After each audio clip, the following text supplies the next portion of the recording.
Excuse-moi. Premier, c'est des animaux sensationnels, c'est pour maternelle à deuxième année.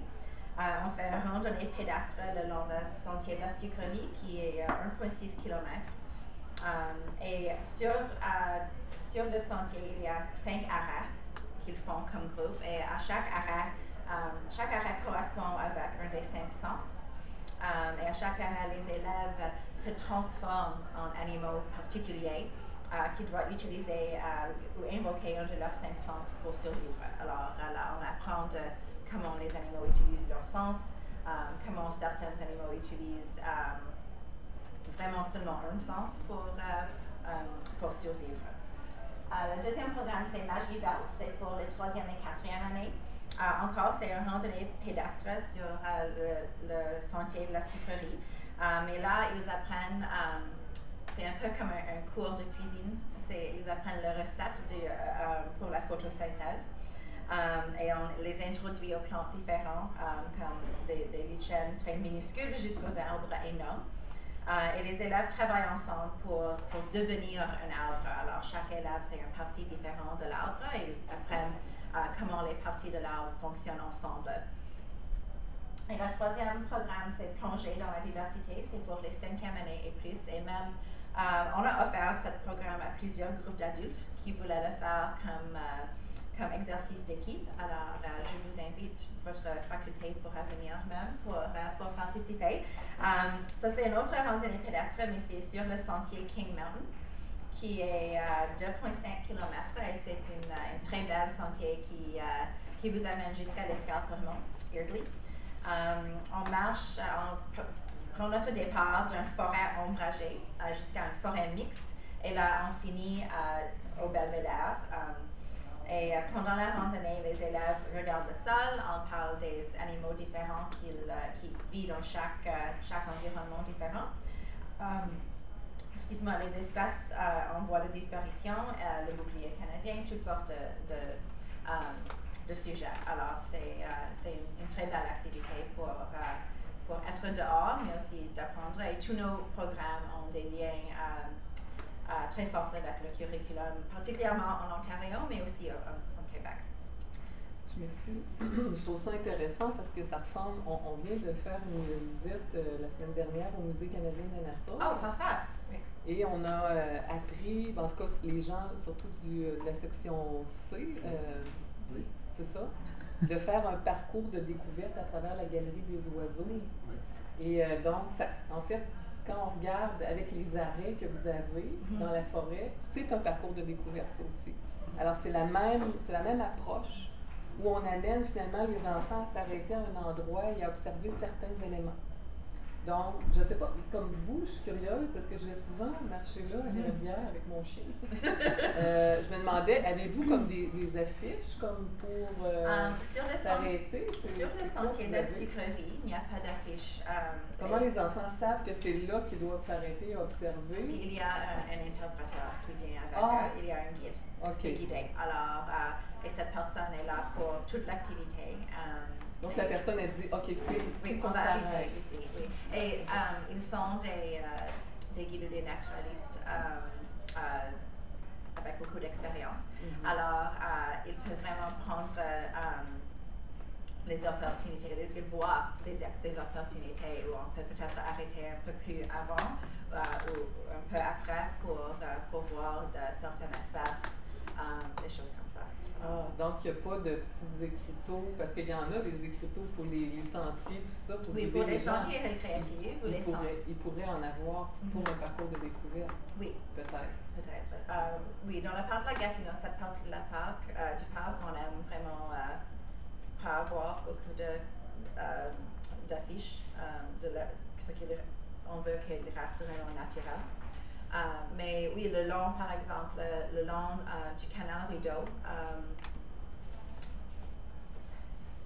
je ne me souviens pas de quel côté, mais d'un des côtés, le promenade, le canal Rideau, il y a beaucoup d'affiches d'apprentissage. Aussi à Mer Bleue, le sentier à Mer Bleue, il y a beaucoup d'affiches d'apprentissage. OK, vous voulez dire des affiches avec du texte dessus, mais moi je parlais juste, mettons, comme mettons, un petit chiffre 1 quelque Oh, part, tu sais, pour ok. dire, OK, on arrête ici, Oh un oui, petit certainement, chiffre on 2. pourrait faire ça. C'est Oui. ça, c'est quand même discret, et puis il y aurait moyen de juste peut-être accrocher ça avec une petite lanière de Oui. cuir, tu sais, avec un petit truc en bois, qui serait Juste comme pour dire, hey, on va on arrête arrêter ici pour ici, voir oui. quelque chose en particulier. Oui, c'est vrai. C'est une idée. C'est vrai. On a aussi des programmes en hiver. Alors, le premier, c'est la vie sous zéro, c'est pour les troisième année et plus. C'est une activité en raquette hors sentier et la CCN fournit les raquettes. Alors, vous venez, on te donne les raquettes et encore il y a un interprète ou un guide qui prend le groupe.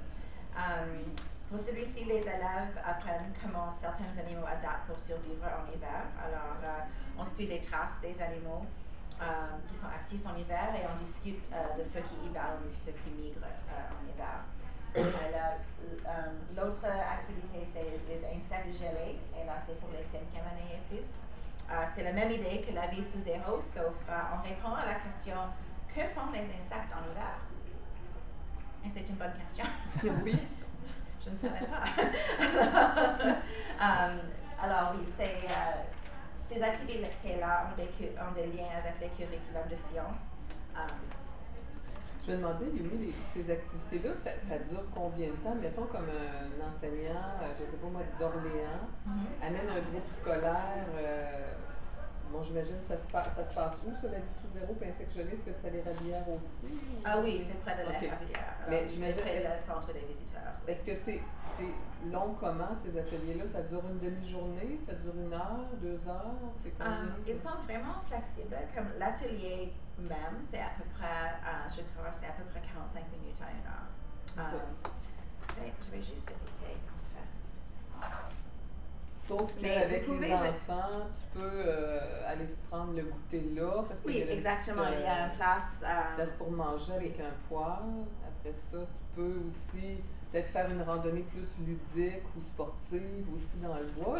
Oui, les raquettes. Oui, alors, après ça, tu peux aller faire une petite course de raquettes en plus. Alors, vous pouvez vraiment le faire pour la journée ou pour une demi-journée. Ça dépend aussi de vos autobus. C'est une considération, mais je vais juste voir si sur notre fiche. Puis un enseignant pourrait aussi peut-être additionner à un programme existant, peut-être d'autres activités qu'il ajoute, un autre parcours de découverte, peut-être pour, je sais pas, moi, faire un lien environnement mathématique, par exemple, ou un lien environnement français, où là, vraiment, parce qu'une sortie d'autobus, c'est coûteux. Oui. Hein? Un autobus, je pense qu'au départ, c'est comme vous ne payez pas l'autobus. Donc, c'est au moins, je pense, c'est comme 300 piastres. Oui. Ça, c'est comme peut-être le minimum. Alors, on veut vraiment... Fait qu'on veut rentabiliser le coût de l'autobus au maximum, dans le fond, quand on fait une sortie comme ça. Je vous suggère de parler avec Rachel Paquette. C'est la coordinatrice des programmes au Parc de la Gatineau, des programmes jeunesse au Parc. Et comme professeur ou comme étudiant, vous pouvez aller parler avec elle et elle peut même développer un programme pour vous, pour votre... Sur mesure. Oui, sur mesure. Décider ce que vous pouvez faire pendant une journée complète, des choses comme ça. Ils sont vraiment flexibles. Ils veulent avoir des étudiants, ils veulent avoir des élèves dans le parc qui utilisent le parc, qui sont là dans la nature. Alors, vous avez seulement à téléphoner et elle peut consulter avec vous. Elle vous invite tous de venir comme une sortie comme ça, mais peut-être un après-midi ou quelque chose comme ça. Vous pouvez avoir votre propre autobus même pour venir au parc, pour voir les facilités, pour voir, par exemple, il y a une exposition dans le centre des visiteurs à propos du parc. Vous pouvez voir tout ça, entendre un peu plus au sujet de ces programmes. Je me demandais les heures, comme j'imagine c'est du lundi au vendredi, mettons de 9h à 4h, quelque chose comme ça. Il n'y a pas d'autres possibilités, hein? Il n'y a pas des sorties de nuit ou des sorties Ils ont des programmes. Je sais que ça existe, ça. Oui, ils ont des programmes. Les interprètes viennent du groupe Les Amis du Parc de la Gatineau. Et là, ce groupe-là font des programmes la nuit, par exemple, pour le public. Et rien ne vous empêche d'amener des élèves pour des programmes de nuit, par exemple, si vous avez la permission. Je vais juste voir. Oui, les programmes sont 90 minutes. Ils sont gratuits. Et oui, ils sont en mai, juin, en septembre, octobre et en février et en mars. Alors, je vais juste voir si... Non, je n'ai pas l'information pour exactement quand les programmes commencent ou finissent. Mais on a un service de réservation dont je vais parler un peu, où vous pouvez, soit les professeurs ou les enseignantes dans la capitale, ou bien si vous visitez d'une autre ville, vous pouvez téléphoner et on peut faire un grand paquet de réservations pour vous, pour votre voyage. Alors, et ça, c'est encore un service gratuit. Et ce n'est pas seulement nos programmes dont on réserve, c'est des programmes des musées nationaux, des programmes c'est cette affiche ici qui démontre.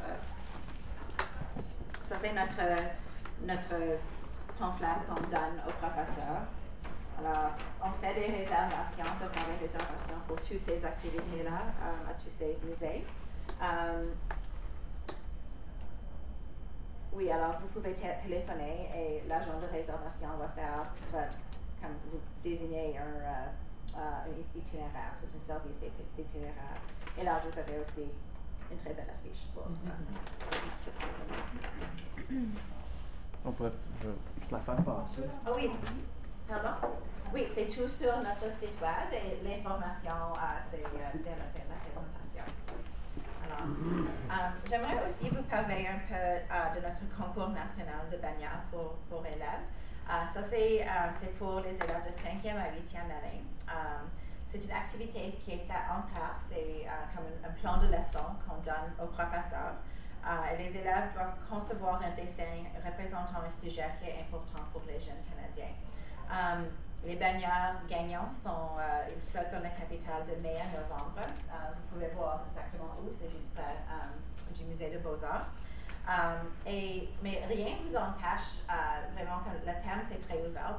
Il y a des professeurs qui donnent carte blanche à leurs élèves de faire leur dessin sur n'importe quel thème qui est important aux jeunes, mais il y a aussi des professeurs où c'est évident quand on reçoit le paquet de bagnards qu'ils ont vraiment encadré le thème un peu plus. Alors rien ne vous empêche de dire ok, mais c'est seulement sur les thèmes environnementaux, c'est seulement sur un thème écologique, des choses comme ça.